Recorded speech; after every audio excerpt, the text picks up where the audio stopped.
이제 2020년을 떠나보내고 2021년을 맞이하는 송구영신 예배 우리 하나님 앞에 드리도록 하겠습니다.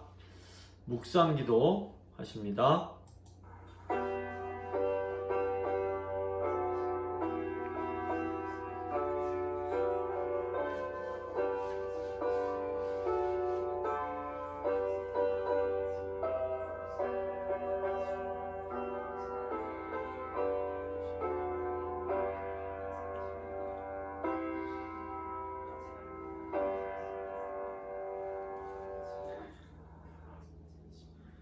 거룩하고 아름다우신 삼위일체 하나님, 살아계신 하나님의 은혜를 힘입어 하나님을 예배하는 이 복된 자리로 나아오게 하심 진심으로 감사드립니다.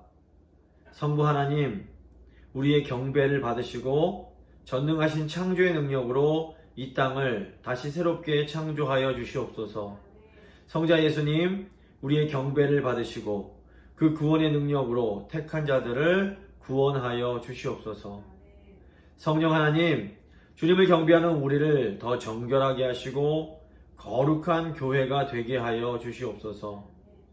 한 해가 끝나가는 이 시간, 저희가 거룩하신 삼위 하나님께 드리는 이 예배를 받아주시고 새해에는 더 풍성한 구원의 복과 은혜를 허락하여 주시옵소서. 감사드리며 우리 주 예수 그리스도의 이름으로 기도드립니다. 아멘. 이제 사도신경으로 우리 신앙 함께 고백하도록 하겠습니다. 나는 전능하신 아버지 하나님 천지의 창조주를 믿습니다. 나는 그의 유일하신 아들 우리 주 예수 그리스도를 믿습니다. 그는 성령으로 잉태되어 동정녀 마리아에게서 나시고 본디오 빌라도에게 고난을 받아 십자가에 못 박혀 죽으시고 장사된 지 사흘 만에 죽은 자 가운데서 다시 살아나셨으며 하늘에 오르시어 전능하신 아버지 하나님 우편에 앉아 계시다가 거기로부터 살아있는 자와 죽은 자를 심판하러 오십니다. 나는 성령을 믿으며 거룩한 공교회와 성도의 교제와 죄를 용서받는 것과 몸의 부활과 영생을 믿습니다. 아멘. 찬송가 10장입니다. 찬송가 10장 함께 찬양하도록 하겠습니다.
뒤에는 교동문 93번입니다.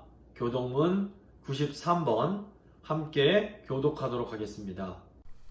주께서 옛적에 땅의 기초를 놓으셨사오며 하늘도 주의 손으로 지으신 바니이다. 천지는 없어지려니와 주는 영존하시겠고 그것들은 다 옷같이 낡으리니 의복같이 바꾸시면 바뀌려니와 주는 한결같으시고 주의 연대는 무궁하리이다. 너희는 이전 일을 기억하지 말며 옛날 일을 생각하지 말라. 보라, 내가 새 일을 행하리니 이제 나타날 것이라.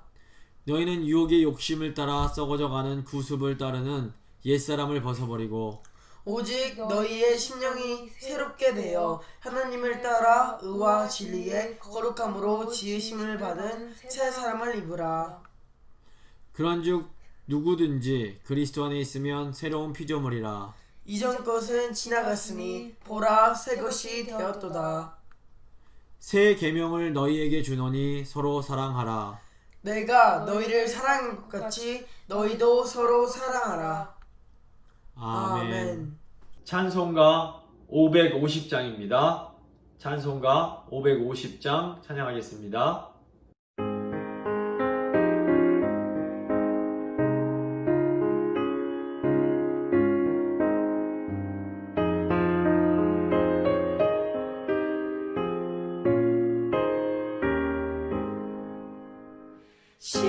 시온의 영광이 빛나는 아침 어둠 달이 땅이 밝아오네 슬픔과 애통이 기쁨이 되니 시온의 영광이 비춰오네 시온의 영광이 빛나는 아침 매였던 종들이 돌아오네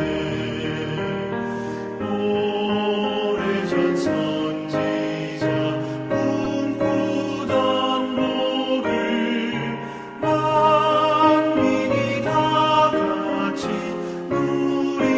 누리겠네. 보아라 광야에 화초가 피고 말랐던 시냇물을 나오네 이 산과 저 산이 마주쳐 울려 주 예수 은총을 찬송하네 땅들아 바다야 많은 섬들아 찬양을 주님께 드리어라 싸움과 죄악이 가득한 땅에 찬송이 하늘에 사무치네 아멘.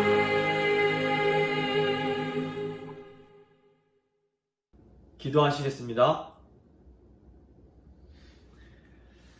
전능하신 하나님 아버지, 한 해 동안 환난과 재앙으로부터 지켜주시고 우리를 도와주신 하나님의 그 은혜에 진심으로 감사드립니다.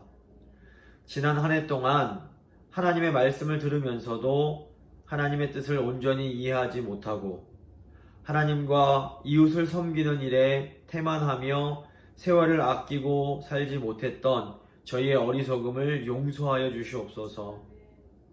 하나님의 그 은혜를 힘입어 주님 앞으로 나왔사오니 우리의 심령을 변화시켜 주시고 새해에는 주님의 품 안에서 더 안전하며 더 풍성한 삶을 살게 하여 주시옵소서. 교회의 머리 되시는 주님, 새해에는 더욱 신실하게 주님을 따라가는 삶 살기 원합니다. 새해에는 우리가 세상의 어둠을 밝히는 빛이 되게 하시고 이 세상의 썩음을 막고 맛을 내어주는 소금의 삶을 살게 하여 주시옵소서. 성령 하나님, 새해에는 저희가 사랑 안에서 더욱 하나 되게 하시고 더 거룩하고 성결한 교회가 되게 하여 주시옵소서. 말씀이 선포될 때마다 성령께서 역사하심으로 성도들이 새로운 힘과 능력을 얻게 하시며 복음을 전하는 일과 이웃을 돌보는 일에 더욱 헌신할 수 있도록 주여 도와주시옵소서. 노년의 성도님들은 천국의 소망 가운데 기쁨으로 살게 하시고 장년의 성도님들은 주님의 능력 가운데 이기며 살 수 있도록 도와주시며 청년의 성도들은 믿음 안에서 더 강하고 온전해지게 하시고 또 유년의 어린이들은 더 믿음 가운데 잘 성장할 수 있도록 주여 도와주시옵소서. 코로나 질병으로 환난을 겪는 세계와 이 나라를 긍휼히 여겨주시고 새해에는 이 질병으로부터 자유케 되어 다 함께 모여 예배하는 그런 기쁨을 저희가 경험케 하여 주시옵소서. 한 해의 모든 사역과 모든 행사를 주님 손에 맡겨드리며 귀하고 복되신 우리 구주 예수 그리스도의 이름으로 간절히 기도드립니다. 아멘.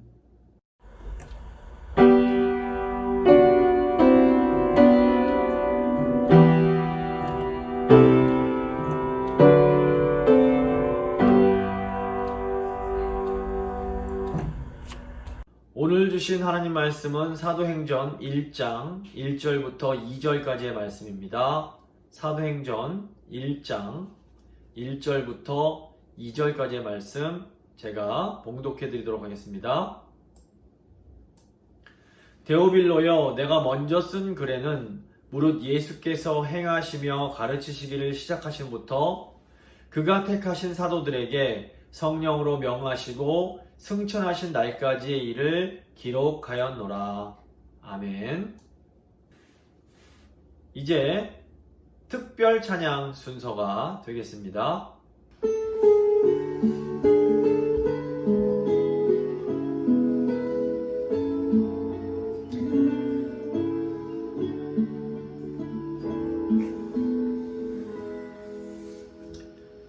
이 시간 나의 맘속에 하나님 사랑이 가득하기를 진심으로 기도해 간절히 소망해 하나님 사랑 가득하기를. 하나님은 너를 사랑해 얼마나 너를 사랑하시는지 너를 위해 저 별을 만들고 세상을 만들고 아들을 보냈네. 오래전부터 널 위해 준비된 하나님의 그 신사랑 너의 가는길 주의 사랑 가득하기를 축복해.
오늘은 교회의 주어와 동사라는 제목으로 하나님 말씀 나누고 함께 기도하도록 하겠습니다.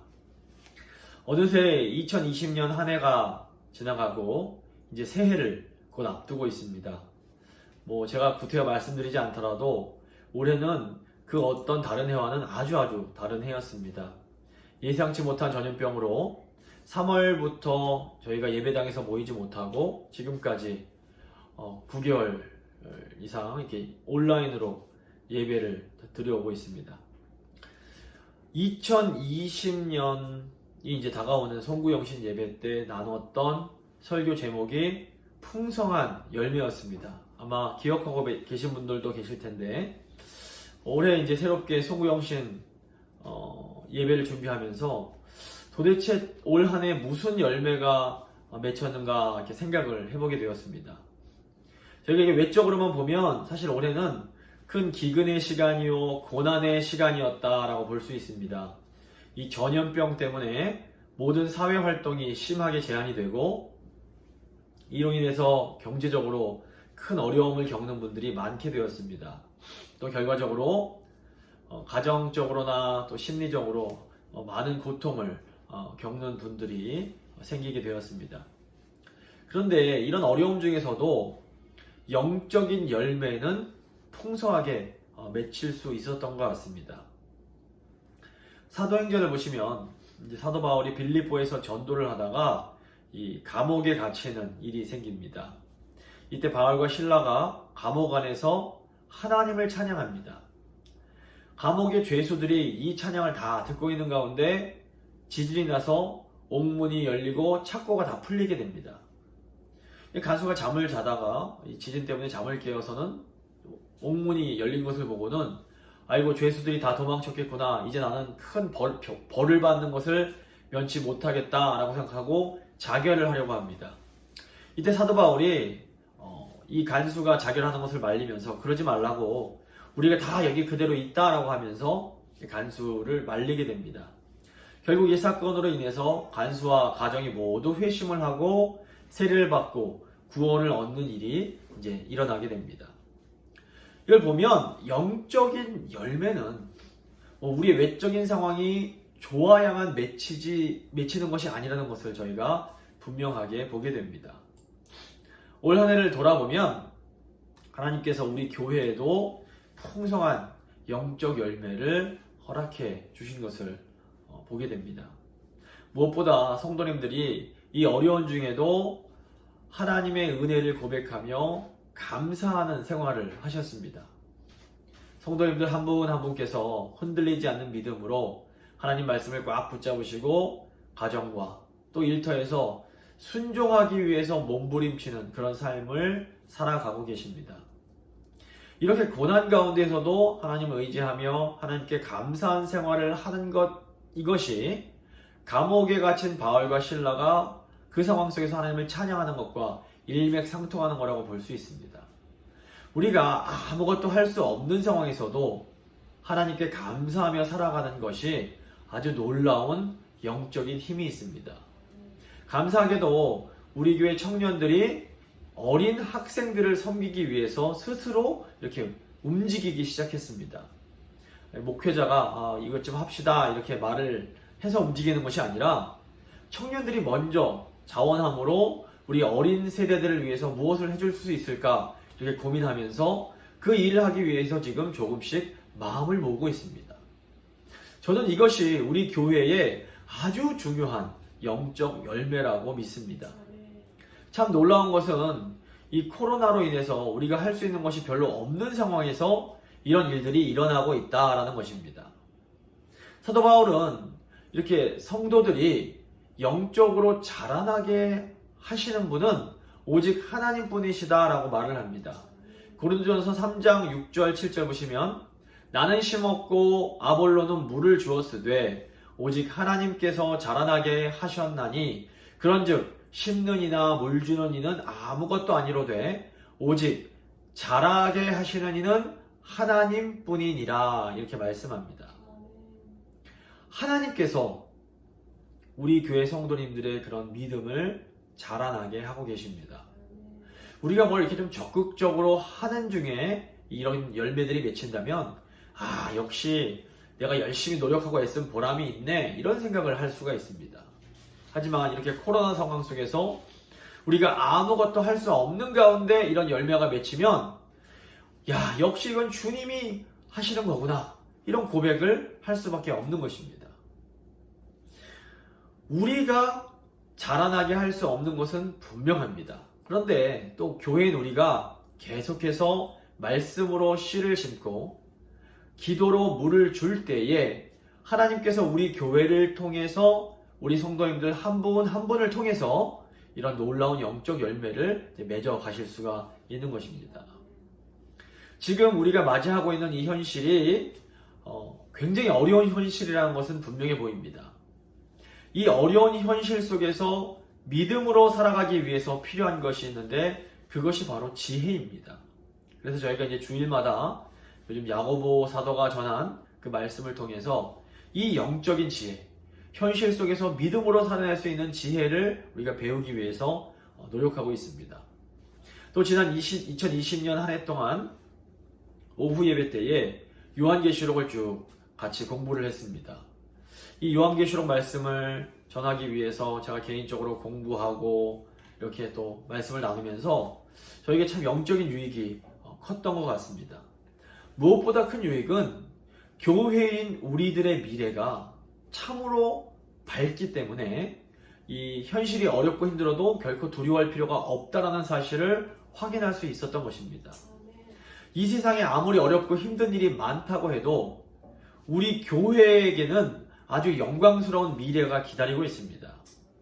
이 믿음이 어떤 근거 없는 낙관이 아니라 하나님이 말씀 가운데 주신 약속에 근거한 믿음이라는 것이 중요합니다. 우리는 이 약속이 있기에 어려운 현실 때문에 낙심하거나 좌절하지 않고 소망 가운데 인내하며 앞으로 전진할 수 있습니다. 이제 돌아오는 1월 첫 주가 되면 그동안 저희가 강해왔던 요한계시록을 마치게 됩니다. 요한계시록을 마치면서, 야, 이제 다시 오신 주님을 우리가 기다리면서 이 세상을 살아야 하는데 우리가 교회로서 어떻게 이 세상을 살아야 할까를 고민을 하게 되었습니다. 그러면서 이제 새해부터는 사도행전을 통해서 교회인 우리가 어떻게 살아야 할지를 같이 이제 생각해 보려고 합니다.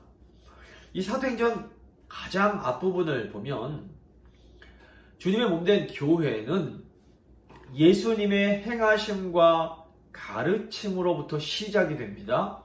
그리고 사도들이 성령 안에서 우리 주님께서 명하신 것을 행함으로 완성이 됩니다. 오늘 본문 1절, 2절 다시 한번 제가 읽어보겠습니다. 데오빌로여, 내가 먼저 쓴 글에는 무릇 예수께서 행하시며 가르치시기를 시작하신부터 그가 택하신 사도들에게 성령으로 명하시고 승천하신 날까지의 일을 기록하였노라, 이렇게 되어 있습니다. 그러니까 주님께서 행하시고 가르치신 일로 시작이 돼서 주님께서 성령 가운데 명하신 일을 이제 제자인 교회가 행함으로 이제 교회가 이제 이루어져 가는 겁니다. 제가 이제 사도행전을 준비하면서 주님이 주어가 되시고 사람이 동사가 되는 교회라는 표현을 발견하게 되었습니다. 우리가 사용하는 모든 문장에는 이 주어와 동사가 있습니다. 이 주어는 어떤 행동의 주체를 의미하고 동사는 그 주체가 행하는 행동을 의미합니다. 이게 무슨 말인가 하면 교회의 주어는 언제나 삼위 하나님이십니다. 주어가 없다면 동사는 그 의미를 잃어버리게 됩니다. 교회가 아무리 많은 일을 활발하게 한다고 해도 주어이신 하나님을 망각하게 되면 교회의 많은 사역이 다 의미가 없어지고 목적이 사라지게 되는 겁니다.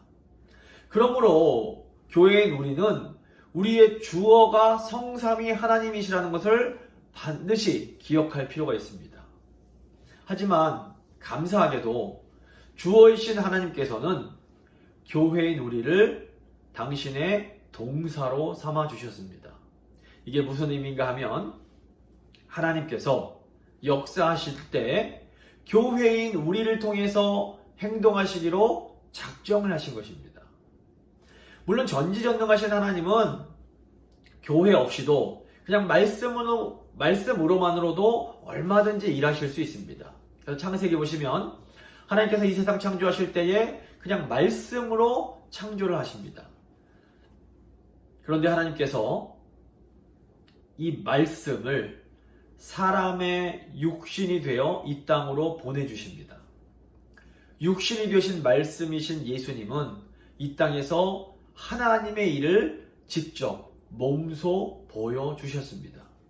그리고 하나님은 성령을 통해 교회에 이 말씀을 또한 주심으로 교회가 이제 하나님의 말씀이 되게 하시는 겁니다. 이것이 바로 교회가 하나님의 동사가 된다라는 이 말의 의미입니다.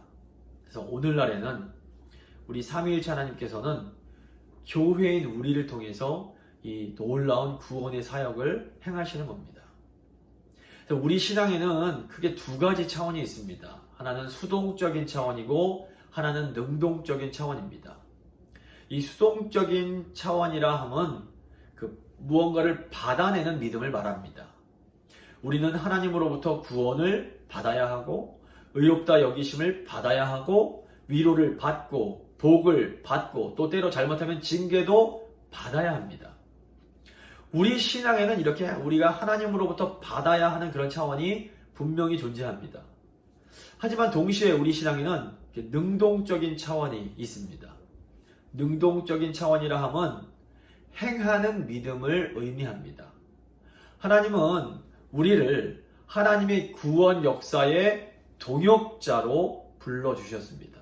그래서 우리가 믿음으로 행할 때에 우리는 주어이신 하나님의 동사로서 살아갈 수가 있는 것입니다. 삼위 하나님께서 주어가 되시고 성도인 우리가 동사가 되는 교회, 이것이 새해 우리가 붙잡고 나아가야 할 영적인 목표입니다. 주어이신 하나님은 언제나 우리를 동사로 사용하심으로 일하십니다. 우리가 믿음으로 순종할 때에 하나님께서 우리를 통해서 놀라운 구원의 일을 행하실 것입니다. 하지만 하나님만이 주어이시기에 우리가 열심히 행한다고 해도 그것은 결국 우리 하나님께서 하신 것이지 우리가 행한 것은 아니라는 것도 잘 기억할 필요가 있습니다. 그렇다면 우리가 주어이신 하나님의 동사로서 이 세상을 살기 위해서 필요한 것이 무엇이 있을까요? 우리가 하나님의 동사가 된 교회로 살기 위해서 필요한 것이 세 가지가 있습니다. 첫째로 하나님이 주어 되시고 우리가 하나님의 동사가 되기 위해서 우리에게는 하나님의 말씀이 필요합니다. 하나님의 동사가 되기 위해서 하나님의 말씀이 필요하다라는 이 말이 너무 뻔하고 당연하게 느껴지실지 모르겠습니다. 물론 이게 당연하고 자연스러운 일입니다. 하지만 이것이 그렇게 단순한 것은 아닙니다. 영국의 철학자인 알레스데어 맥킨타이어라는 분이 인간의 행동이란 몸으로 구현해내는 내러티브다라는 말을 했습니다. 인간의 행동은 몸으로 구현하는 내러티브이다. 여기서 이제 내러티브는 사람을 사로잡고 있는 이야기를 말합니다. 모든 사람은 그 마음속에 자기의 삶을 사로잡는 이야기를 가지고 있는데 그 자기의 삶을 통해서 그 이야기를 이루면서 살아가게 된다라는 말입니다. 좀 쉽게 설명을 드리겠습니다.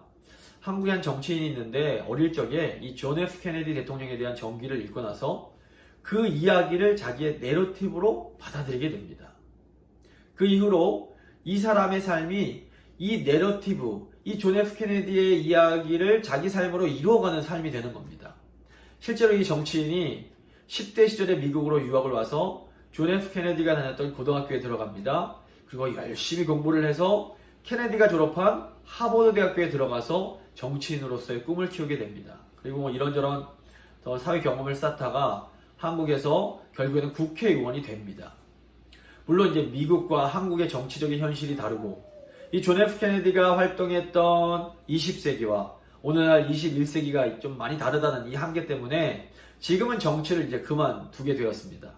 하지만 이 사람이 어린 시절에 받아들였던 이 케네디의 이야기가 이 사람의 인생을 이끌어 왔다는 것은 부인할 수가 없는 겁니다. 사람은 자신이 받아들인 이 내러티브, 이 자기를 사로잡는 이야기를 이루기 위해서 살아갑니다. 그래서 우리가 어떤 내러티브에 사로잡히는가가 너무너무 중요합니다. 어린 시절에 영국으로부터 프랑스를 구원한 여전사 잔다르크의 이야기에 사로잡힌 어떤 소녀와 또 어린 시절에 백설공주나 신데렐라 이야기에 사로잡힌 소녀는 그 삶의 방향, 그 모든 행동이 달라질 수밖에 없는 겁니다. 여기서 중요한 것은 우리 하나님께서 하나님 백성인 우리를 위해서 복음이라는 내러티브를 주셨다라는 것입니다. 영적으로 보면 이 세상에는 두 종류의 이야기가 있습니다. 하나는 이 세상 나라의 이야기이고 다른 하나는 하나님 나라의 이야기입니다. 이 세상의 관점에서는 훌륭한 정치인이 되고 유명한 연예인이 되고 돈을 많이 벌어 큰 부자가 되는 것이 멋진 꿈이요, 우리를 사로잡는 멋진 내러티브가 될 수 있습니다. 하지만 하나님께서 보시기에 이런 것들은 하나님과는 아무런 상관이 없는 아주 망령되고 허탄한 이야기들에 불과합니다. 이런 세속적인 이야기에 사로잡혀서 살아가는 인생은 겉보기에 아무리 화려하고 멋져 보인다 해도 결국 하나님께서 주시는 참된 평안은 누리지를 못하는 겁니다.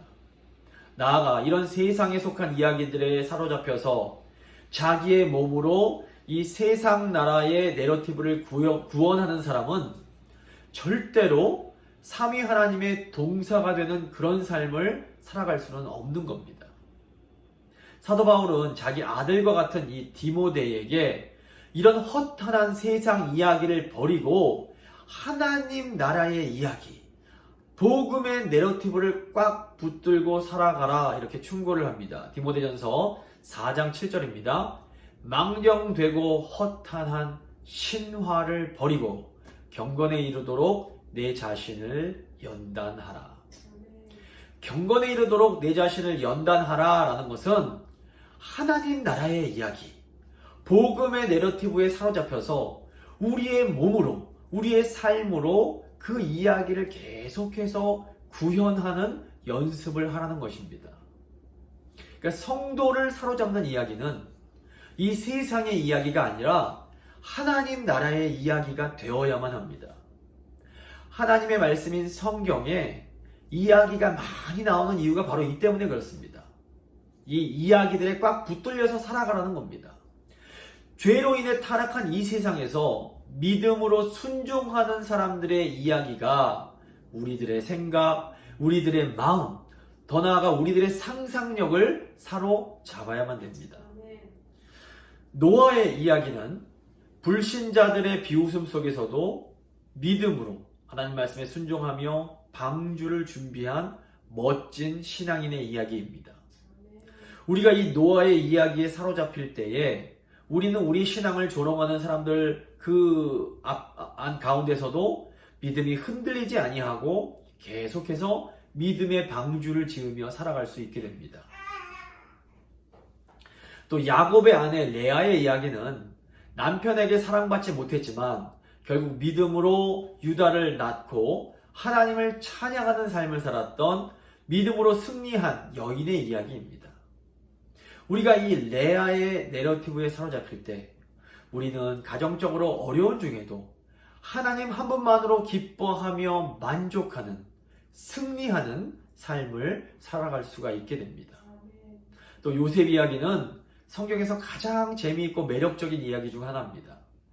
요셉의 이야기 중에 나오는 그 보디발의 아내의 그런 유혹을 물리치는 그런 이야기는 하나님을 경외하며 주인에게 신실할 때에 그런 모든 것들을 이길 수 있는 그런 것을 우리에게 보여줍니다. 그래서 우리가 이 요셉의 이야기에 사로잡힐 때 우리는 이 음란한 세대의 그런 강력한 성적인 유혹으로부터 이길 수가 있게 되는 겁니다. 저희가 이제 성탄절 예배를 마치고 어른들과 잠시 줌으로 교제를 나눴습니다.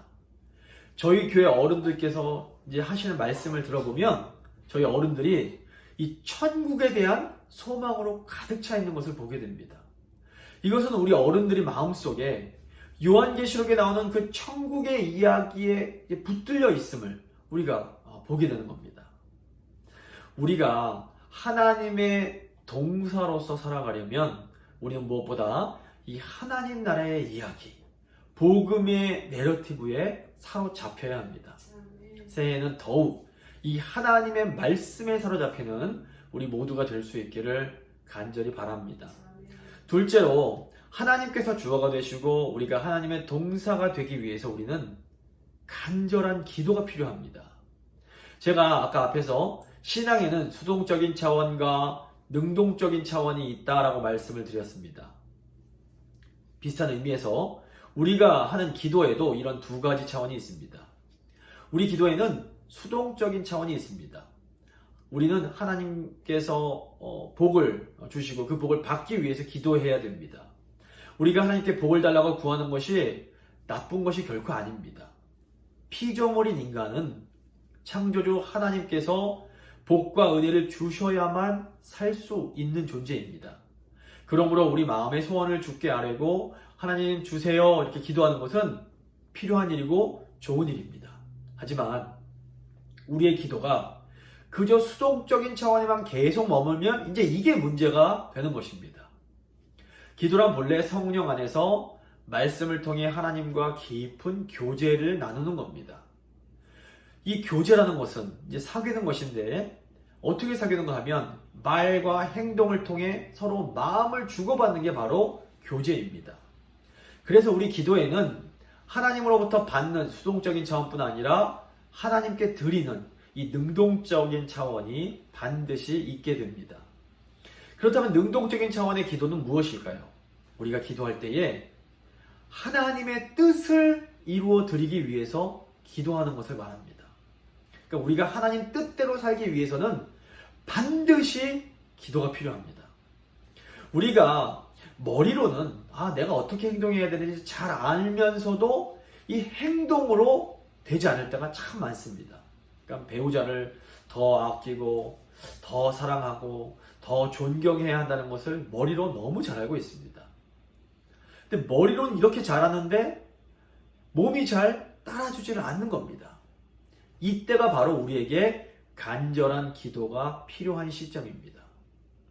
우리 예수님께서 십자가 지시기 전날에 겟세마네 동산에 가셔서 기도하실 때 뭐라고 기도하십니까? 누가복음 22장 42절입니다.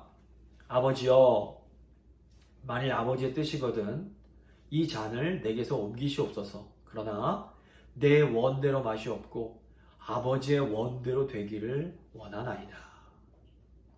우리가 하나님의 동사로서 살아가기 위해서 이런 주님께서 드리신 이 능동적인 기도, 아버지의 뜻을 내 삶으로 이루고자 하는 그 기도가 필요한 겁니다. 하나님의 말씀이 기차의 선로와 같다면 기도는 기차의 연료와 같습니다. 말씀은 우리가 어느 방향으로 나아갈지에 대한 이 방향을 잡아줍니다. 그래서 말씀 없이 기도만 열심히 하면 우리가 의도치 않게 엉뚱한 곳으로 이렇게 몸을 움직일 수가 있습니다. 하지만 하나님 말씀으로 바른 방향이 잡혔다고 해도 우리가 기도하지 않으면 그 말씀의 방향으로 나아갈 수 있는 힘을 얻을 수가 없습니다. 경험해 보셨겠지만 인간이 안다고 아는 대로 행동할 수 있는 존재가 아닙니다. 그래서 우리가 하나님 말씀에 순종하려면 간절한 기도가 반드시 필요합니다.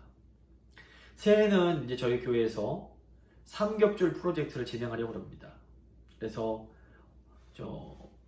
어른 세대, 장년 세대, 그리고 어린 아이들 세대가 이렇게 하나로 연합하는 이 일을 저희가 함께 해 나아가려고 합니다.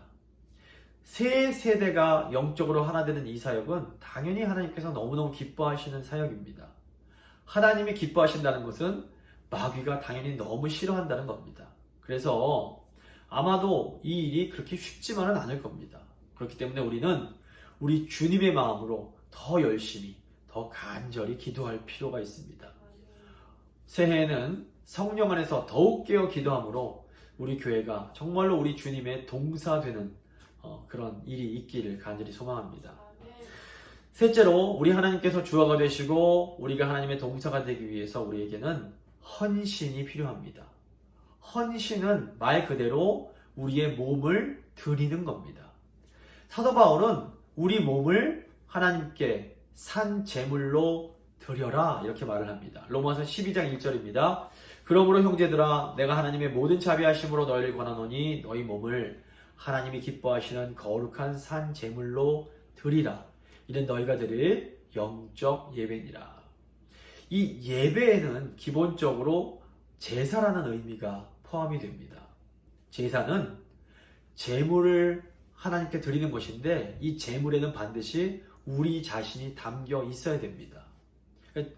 우리가 그 안에 들어가지 않고 제물만 드리는 것은 아무런 의미가 없는 겁니다.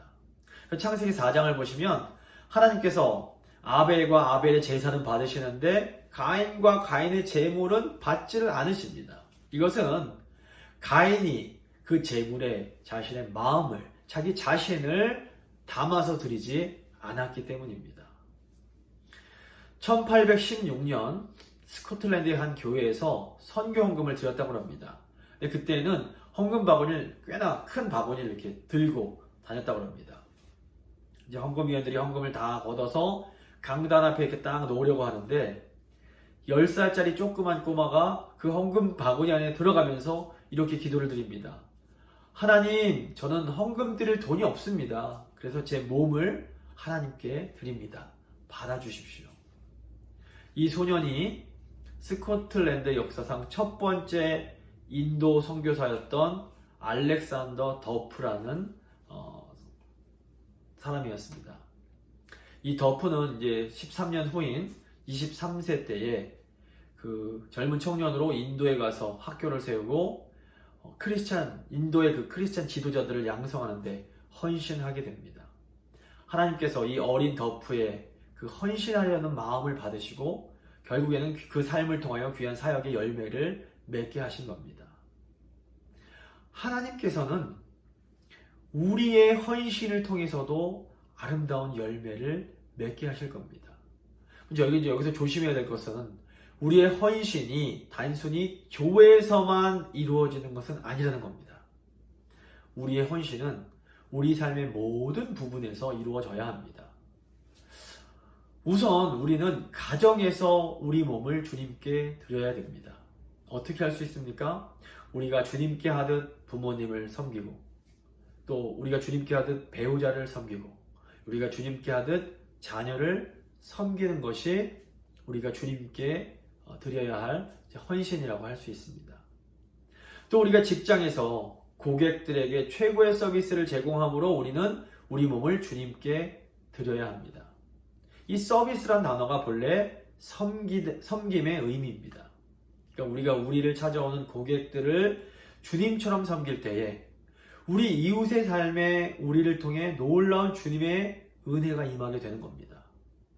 저희 교회 성도님들 중에 병원에서 일하시는 분들이 있습니다. 그 중에 한 권사님은 이렇게 코로나로 어려운 시기에 자신이 해야 되는 것 그 이상으로 더 열심히 아주 정성스럽게 환자들을 섬기고 돌보고 계십니다. 그러다 보니까 이 따뜻한 섬김을 받은 환자들이 감동을 받고 그 안에서 놀라운 하나님의 은혜가 일어나게 됩니다.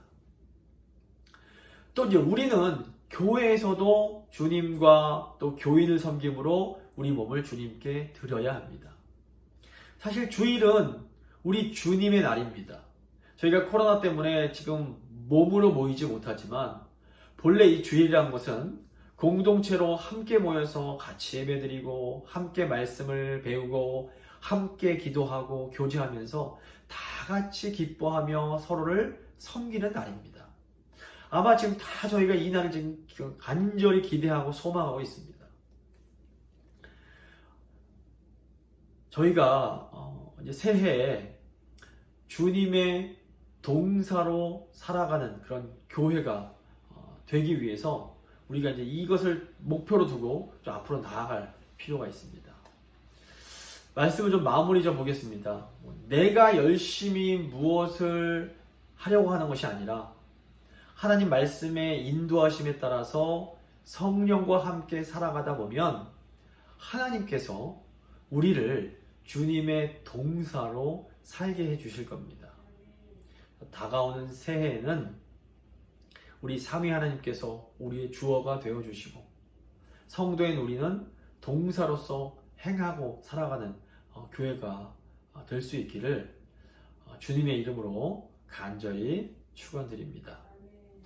이제 믿음의 기도 잠시 드리실 때 하나님, 새해에는 저희가 하나님의 동사된 삶 사는 그런 교회가 되기 원합니다. 한번 다 같이 간절히 기도하겠습니다.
좋으신 하나님, 올 한 해 동안 베풀어 주신 그 은혜와 사랑에 진심으로 감사드립니다.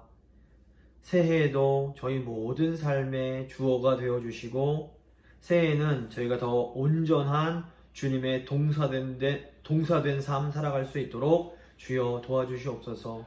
새해에는 아무쪼록 모든 교인이 함께 모여 주님을 예배할 수 있게 하시고 더 뜨겁게 서로를 사랑하며 섬길 수 있게 주님 도와주시옵소서. 감사드리며 귀하신 우리 주 예수 그리스도의 이름으로 기도드립니다. 아멘. 찬송가 549장 찬양하겠습니다. 찬송가 549장입니다.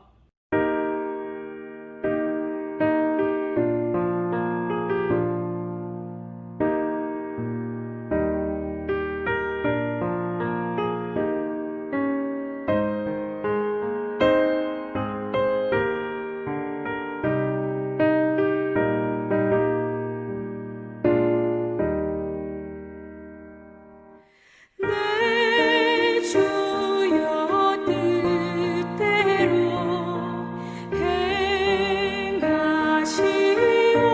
행하시옵소서.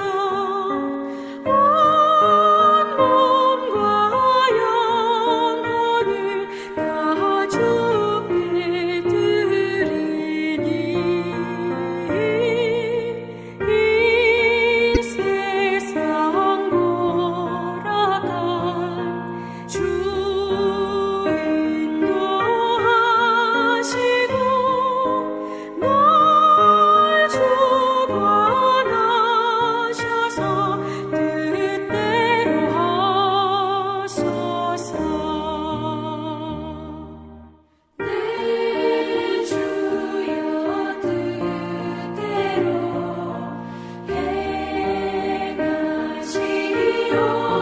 행하시옵소서. 큰 근심 중에도 나 쉽게 마소서. 주님도 때로는 울기도 하셨네. 널 주관하셔서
광고 말씀드리겠습니다.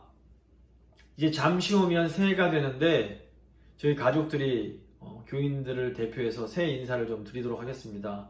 뭐 이렇게 그냥 다른 해 같았으면 다 같이 이렇게 떡국도 같이 먹고 막 인사하면 참 좋겠지만 좀 아쉬운 대로 저희 가족 인사 드리도록 하겠습니다. 나성교회 성도 여러분, 새해 복 많이 받으세요. 해피 뉴 이어!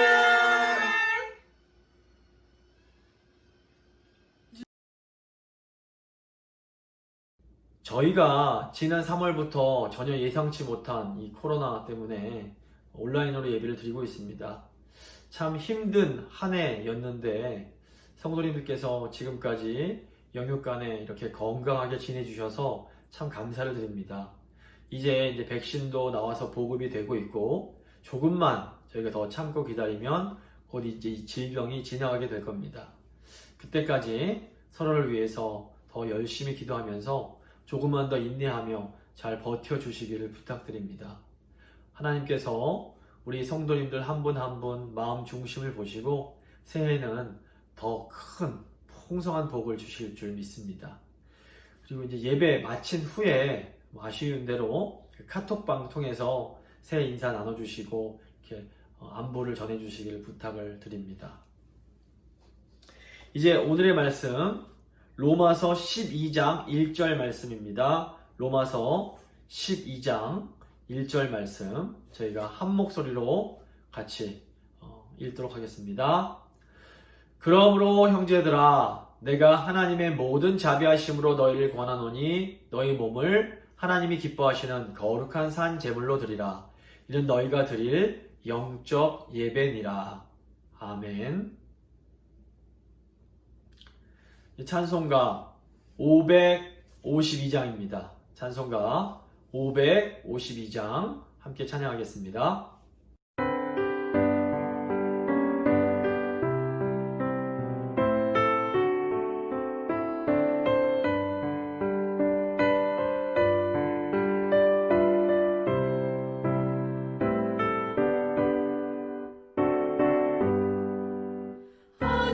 아침해가 돋을 때 만물 신선하여라 나도 새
지금은 우리의 심령을, 우리의 생각을, 우리의 상상력을 사로잡으시는 우리 주 예수 그리스도의 은혜와 교회인 우리 삶의 진정한 주어가 되어주시는 하나님 아버지의 그 크신 사랑과 하나님의 동사가 되는 삶을 살도록 계속해서 우리를 도와주시는 성령님의 교통하심이 새해에는 더욱 말씀과 기도로 충만하여 주님께 헌신하는 삶을 살기로 결단하는 귀한 성도님들과 그 가정과 우리 교회와 또 이 나라와 온 세상 위에 지금부터 영원토록 함께 있을지어다. 아멘.